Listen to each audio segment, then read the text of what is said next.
Hey, it's Emily Williams, the founder of I Heart My Life and your host of the I Heart My Life show. This is episode 142, How to Think Like an Entrepreneur. So today I'm sharing 11 different ways in which you can start to think like an entrepreneur. Maybe you're already a business owner, and that's great. I'm also sharing these from the perspective of sometimes I wish I would have thought in this way as I was building a business. So let's go ahead and dive in. This episode was sponsored by the I Heart My Life Mastermind. The I Heart My Life Mastermind is perfect for you if you already have a business and you're looking to scale.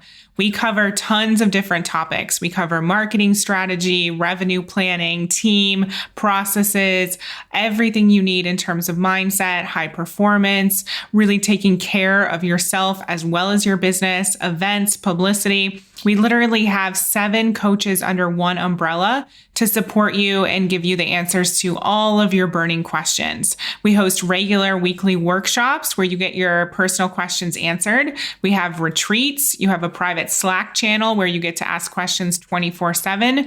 You have an extensive resource bank that helps you put in place our cash method in your own business, and much, much more. This is one of the most inventive programs around. I don't know anyone else offering the service that we provide. So if you are interested in growing your business and transforming your life, definitely book a call with us to learn more. Go to iheartmylifebooking.com and learn more about the I Heart My Life Mastermind. So in thinking back to how I got started as a business owner, one of the things that really stood out to me in terms of the way I thought was actually the complete opposite of thinking. It was really about feeling into what I knew I was meant for and what was possible for me and taking action based on how I was feeling. So what I always say at I Heart My Life is I believe that your desires are meant for you and possible for you. And sometimes when we're getting started with a dream, our head can actually get in the way. So my first tangible step in terms of how to think like an entrepreneur is actually to not think, at least in the beginning, not overthink that dream. If I had overthought or paid attention to the realistic thing I should do or the rational thing that I should do, I never would have gotten started in the first place, because sometimes our dreams don't make sense. In fact, most of the time our dreams don't make sense, especially in the beginning. So I'm not saying that you don't create a plan, but first comes the feeling. And then from there, you take the action. So my first piece of advice is don't actually think, just start with that desire. Then from there, once you do have the desire in place, once you have clarity on what your purpose is, then you ask yourself, okay, great. So what is the best way to do this to get the results that I want? So that's the second thing that you think about. And when I was first starting my business, that's exactly what I did. I thought to myself, what's the best way to do this? And ultimately, that led me to getting support from people who had come before me. I started to notice other people in my industry and pay attention to what they were doing. So people like Marie Forleo, Danielle Laporte, Lisa Nichols, Tony Robbins, all of those people greatly inspired me. And I ultimately hired Marie to help me. I joined her B School program. I didn't have the money for the program, but I paid in installments. It was something like $197 a month because I knew that I needed support to get those results. And that's exactly what I mean by asking yourself, what is the best way to do this to get the results that I want? And obviously you can just look at what someone else is doing, but an even faster way to get results is to hire someone to help you. And from there, I knew I needed even more hands-on support. And so I invested in a year-long program with someone else to support me in growing my coaching business. This was someone who I greatly admired, somebody who had a business similar to what I wanted to create, somebody who lived a lifestyle like the one I wanted to create. And so I could literally see myself in her. And so that's what you want to always think is ask yourself, what is the fastest path from A to Z? And most of the time, that is getting the support that you need to compress your timeline.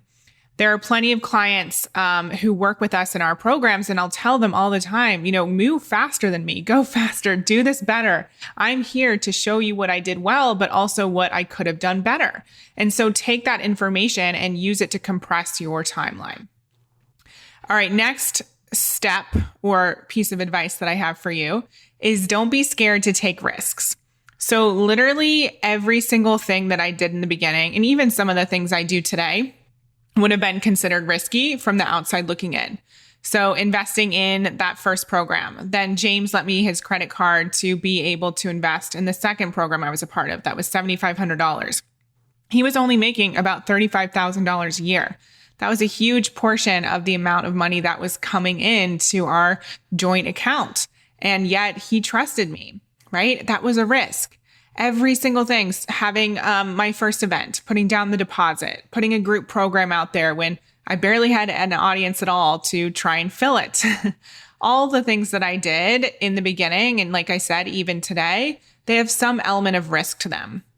As business owners, we have to be okay with that. We have to be in full trust around that thing that we started with, that desire, and we know that that's the truth. And so we know, because the desire is dropped in, we know that we're capable of achieving that thing that is calling us. But that doesn't mean that it's not risky. Obviously, there's still a chance that something could happen, something out of our control could come in and threaten to derail us. There's obviously fear involved, but we have to be okay with that. And frankly, I think it's pretty boring to imagine a life without risks. We don't want to get to the end of our life and think, oh, I played it safe. I didn't actually push the boundaries. I didn't raise the bar. That's the exact opposite of what I want to be able to say. And the truth is we won't know how far we can actually go until we decide to take those risks. Think about an athlete who is constantly raising the bar, pushing those boundaries, stretching themselves, going to the next level, lifting the heavier weight, trying to run the faster race. All of those things are based on the way that they're thinking and their mindset and knowing that their body is capable of the next level. Now, yes, there are risks involved. They could get hurt. They could have less time with their family. Their body could fail them. Same thing with entrepreneurship. But we have to decide to be okay with taking risks and actually recognize that it's part of the recipe of success. Putting yourself out there. Think about it. The greater the risk, the greater the reward. That's the way I like to think about it. And I know that, I've been on other podcasts. I've shared my story in many places. And one of the things that I love that was said about me was actually by David Nagel. And he said, you have the courage of a lion. And I feel like that's totally true. I took a risk. I moved to London on a complete whim and I followed my heart and I started this business. I take risks on a daily basis. And you have to become comfortable with that to continue to move forward as a business owner. Otherwise, you're going to stay in the same place. You're not going to achieve more. Your business isn't going to grow. You're not going to potentially do things differently, create your own methodology, stand out from the crowd. So it's super important to be okay with taking risks and actually embrace those risks. All right, next point I want to make is make decisions based on where you want to be. This is a huge one. We say this on a weekly basis, if not daily basis, to our clients. Make decisions based on where you want to be, not from where you currently are. It's huge. So as business owners, we need to be able to kind of fast forward and look into the future, imagine that crystal ball, so to speak, and make decisions based on where we want to be. So that means even if we don't feel completely ready to hire the team member, we know that it's going to contribute to our overall growth of the company to have them on board. Even if we don't exactly feel comfortable with raising our prices, we know that that next level price point is going to help us reach our financial goals. We know that hiring the coach might feel a bit icky. Maybe you don't want to spend the money. Maybe you don't want to swallow your pride, but you know that that decision is going to get you the results that you're craving. So what I do is I always make decisions based on where I want to be. I take a look at where the company is now and ask myself, is this going to contribute to the growth of the company? Is this going to contribute to our next level goals? Or is this going to keep us complacent and keep us in the same place? All right. So that's a great benchmark to use. Am I making decisions based on where I want to be or from where I currently am? And I often ask myself as well, what would future Emily think about this decision? What would she advise? All right, next point is to fall in love with the process of building a business. Now, I have to admit, this is one of the things that I'm kind of figuring out more so recently. I thought I had this down, but it's become even more of something that I'm trying to ingrain in my life because I'm just like probably many of you listening. I love results like yesterday. And I don't always want to put the process in place to get the result. I'd much rather snap my finger and have it happen this second, which I'm sure you can relate to. But as I've heard it described many times, if we think about somebody like the actor or even the athlete, to go back to that example, there's a very small amount of time that they're actually filming the movie or running the race. Most of their time has spent in preparation, fine-tuning their craft, getting better, becoming stronger. And the same thing is true with business. There's a very small amount of time that we're actually on stage or writing the book. We might be excited about doing those things. Those might be the things that light us up the most, but the preparation behind the scenes and the steps that have to happen in order to get that result are so important and actually crucial for you being able to do those big things. And so I think so often, to talk about that quote that we all always hear, it's not just about the destination, it's really about the journey. And the sooner you can fall in love with that journey and the process of building the business, not just having the huge 7-figure launch, not just being on stage, not just being on TV, not just being famous or whatever it is that you desire, the sooner you can fall in love with the process, the quicker you will get the result. And the truth is we all started a business to be happy and to create joy and to have freedom. And if we're just going to be miserable throughout the whole process and complain and wish that we were somewhere else that we're not, then it's not going to be a very happy journey. And ultimately, we won't be fulfilled. And most likely, we will stop, or at least we'll have a very unhappy existence, which is the complete opposite of why we actually started in the first place. All right, next point is to make sacrifices. Now, James and I had a big debate about this word because ultimately, I find the word sacrifice to be really negative. But I heard, I think it might have been David Nagel, describe the word sacrifice as basically just you releasing something of a lower value and replacing it for something of a higher value. And I really like that description. That feels much more in alignment for me. And the way I like to think about sacrifice is exactly that. So there are times, even today, I'm recording this episode on a Sunday, where from the outside looking in, it might look like I'm sacrificing. I've actually been working about 7 hours today, playing a bit of catch up. I actually love working on Sundays and getting ahead of the game. It's not something I do every single weekend, but there are times where I am putting in extra hours, or maybe I'm not watching TV, or maybe I'm not hanging out with friends, or maybe I'm spending less time with James. And again, from the outside looking in, that could be viewed as sacrifice. But for me, I know what is most important to me. And that is the work that I do in this business. That doesn't mean that James isn't important to me. He is. I am so grateful for him and I'm obsessed with our marriage. But he also knows that my purpose and this business and the work that I do with my clients is actually the thing that's most important to me. And he knows that if he ever was not in acceptance of my mission, we would no longer be married. And I know for some of you that sounds really harsh, but what I mean by that is if I wasn't able to do what I was put on this earth to do, I would not be the same person that he married anyway. I would not be the true version of me, and our relationship would not be an honest relationship because I wouldn't be being myself.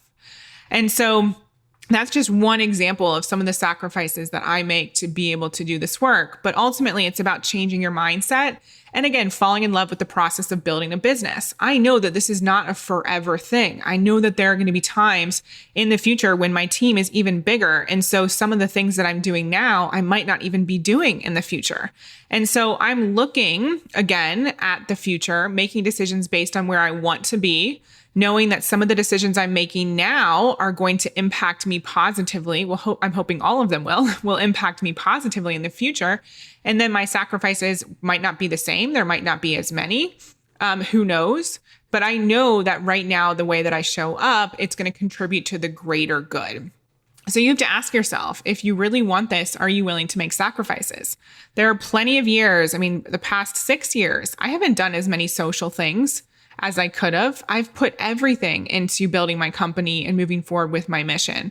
Like literally everything. I will, work on planes. I will work late hours if I need to. Now, this does not come at the cost of my health. I can say that for certain now after this year and the journey that I've been on. It did in the past, but I'm not willing to sacrifice my health. That's one thing, because I know there will not be a company, there will not be a purpose to live out if I cannot function. All right.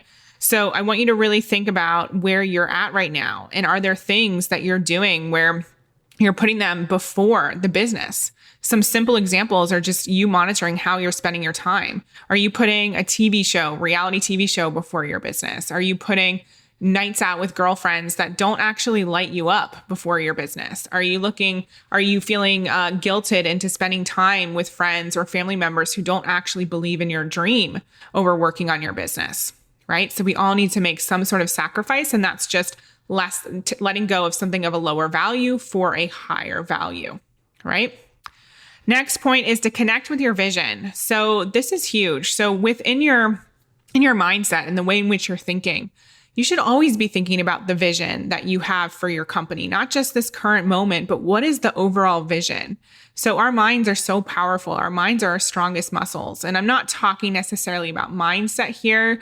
I'm also talking about spending time actually visualizing. Maybe it's a vision board, maybe it's journaling, but actually being really clear about what that vision is so that you know what direction to go in. Clarity is so, so powerful. And yet so many people it's like they're operating with no end goal in mind.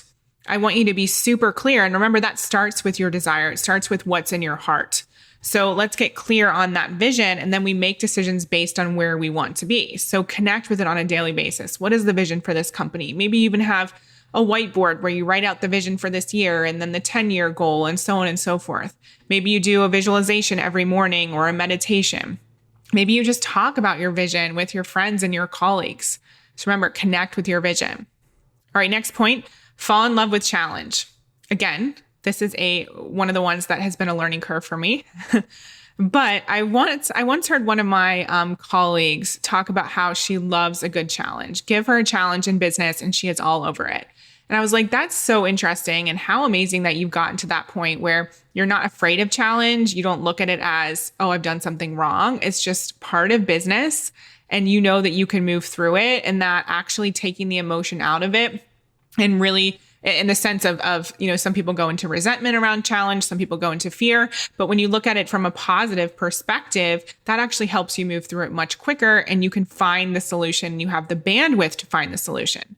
So for me, what I had to ultimately learn was that challenge was actually making me stronger. Challenge was teaching me things. Challenge was helping me prepare for the next level. And I love, again, to use the athlete reference here. So there's tons of challenge that athletes put their body under, whether it's lifting weights or trying to run faster. Ultimately, that is stress on the body, and it is a challenge, but it's a good thing because they are becoming stronger. They're preparing themselves for the next level. You might have heard my previous episode all about what I learned from Kevin Hart's book.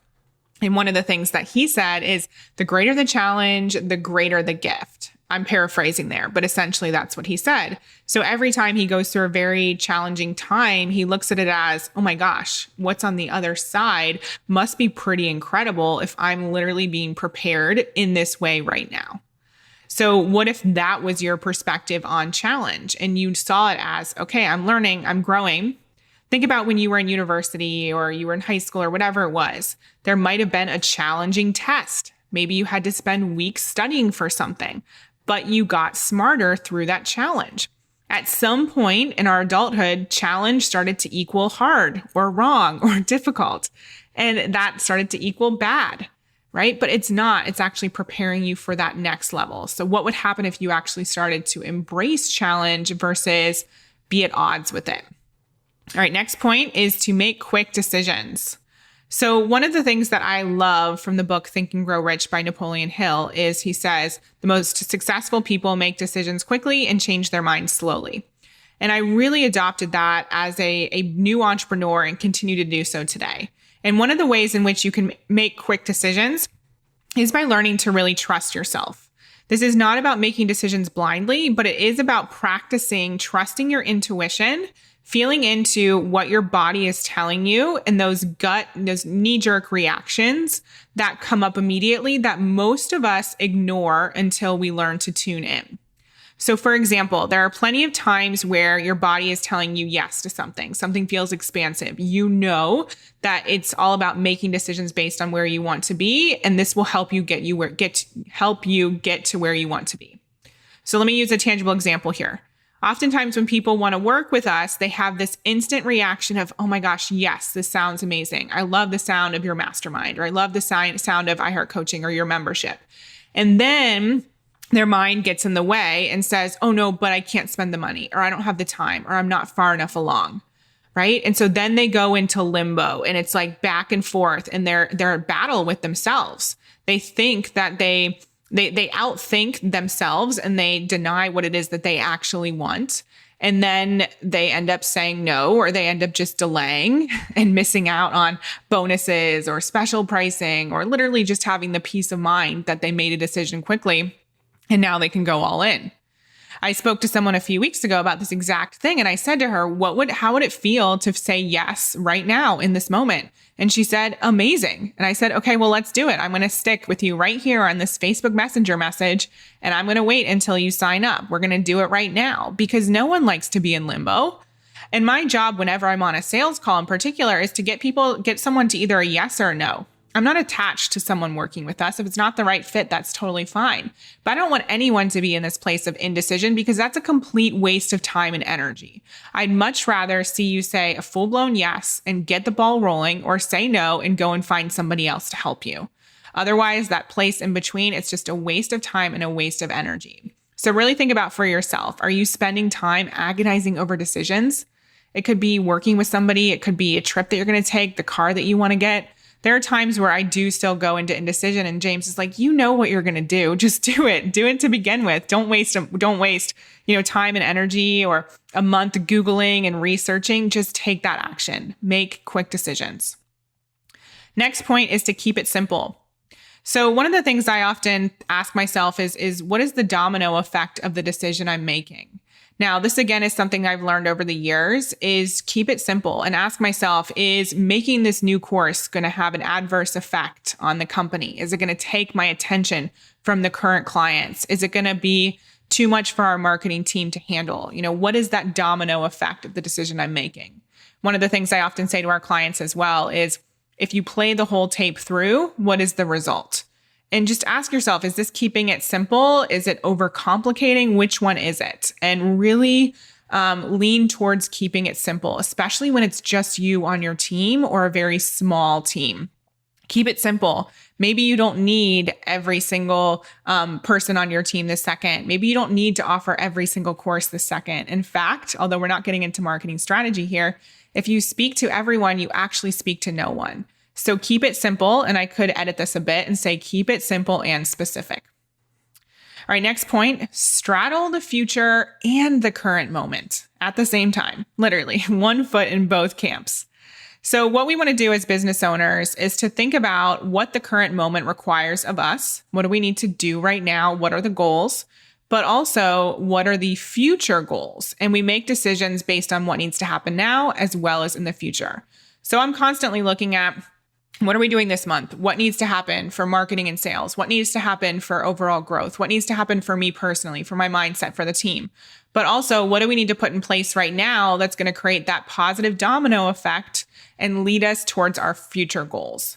And this is something that it can be a bit of a challenge. It's kind of a dance that you perfect over time as you grow your business, but it's a really important one. We can't just be, closed-minded and looking at the decisions we're making right now and thinking that that's it.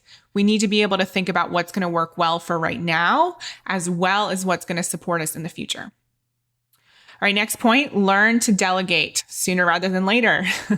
So when we think like an entrepreneur, oftentimes we start off thinking, oh, I'm the only one that can do this. No one else can do it better than me. And that might be true in the beginning. It's your business, it's your voice. But as you move forward, it's not going to be possible for you to grow if you're doing everything. And what I found is that there actually are experts who are better than me at certain things. And it's actually in service to my company, thinking about that future vision, for me to hire them and to stop trying to do everything myself. And the sooner you can do that, the better. I'm not going to belabor this one. You get it. It's really important that you start to think differently and recognize that it's actually also much more fun to do this in conjunction with other people who believe in your vision.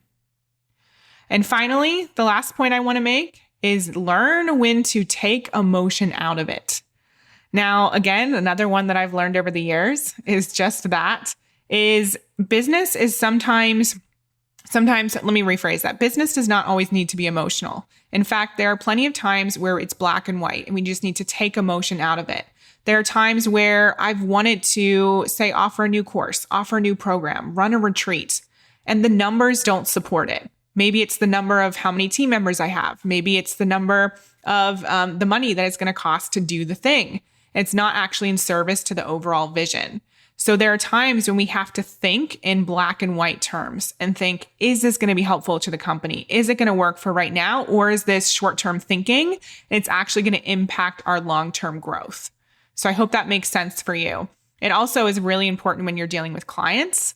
Oftentimes, us as female business owners, we put emotion into everything. We take things personally, and that causes us to have cloudy judgment and to not make sound decisions. So I often instruct our clients to just, let's take emotion out of it. If we take emotion out of it, what is the answer here? What's the right step forward? What's the decision that you're going to make?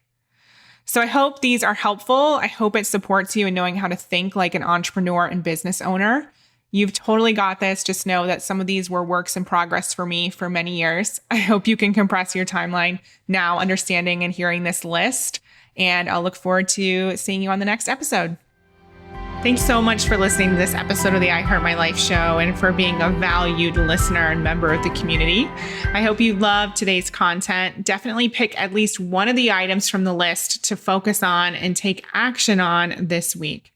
And I'll look forward to speaking to you on the next episode of the I Heart My Life show. We hope you loved this episode. Thank you so much for being an avid listener of the I Heart My Life show. Take a second and leave a review. It would mean so much to us, and we read all of them. And for further inspiration and life and business tips about creating a life that you love and achieving massive success, definitely follow us at I Heart My Life on Instagram and at I Heart My Life Now on Facebook. See you next time.